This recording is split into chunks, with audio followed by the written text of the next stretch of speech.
ও মাই god, এটা আমি কি দেখলাম সাফারি জিপ থেকে। গা ছমছম করছে আর তারপরে গায়ে কাটা দেওয়াও শুরু হয়ে গেছে। তোমরাও যদি সেম এক্সপিরিয়েন্স করতে চাও, চলো দেখে নাও এই জায়গাটা কোথায়। উঠলাম এই জিপে, যেটা আমাকে ডিগবাজি খেতে খেতে নিয়ে গেল এই নদীর ওপর দিয়ে। তারপর প্রবেশ করলাম এই ঘন জঙ্গলে। অ্যাডভেঞ্চার প্রেমীদের জন্য তো দারুণ। আর এটা কোথায়? আমাদের বাংলাতে, বক্সা টাইগার রিজার্ভ।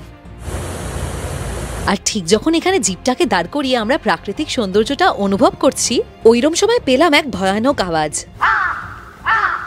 মনে হলো সবাইকে যেন কিছু একটা অ্যালার্ট করছে। আর তখন আমরা দিলাম জিপে ছুট। বৃষ্টি ভেজা জঙ্গল, ঘুটঘুটে অন্ধকার, আর ঠিক যেন দূরে দেখতে পেলাম কজন দাঁড়িয়ে আছে। ও হ্যাঁ, তাই তো, এ তো হরিণ দাঁড়িয়ে, স্পটেড ডিয়ার। ভাবতেই পারিনি যে এই বৃষ্টির মধ্যে আমরা কোনো জন্তু দেখতে পাবো। উফ, দুর্দান্ত সত্যি। হরিণ কিন্তু খুবই সুন্দর। আমি তো এখনো ভাবতে পারছি না যে ওই বৃষ্টির মধ্যে এতগুলো হরিণ একসাথে দেখেছিলাম।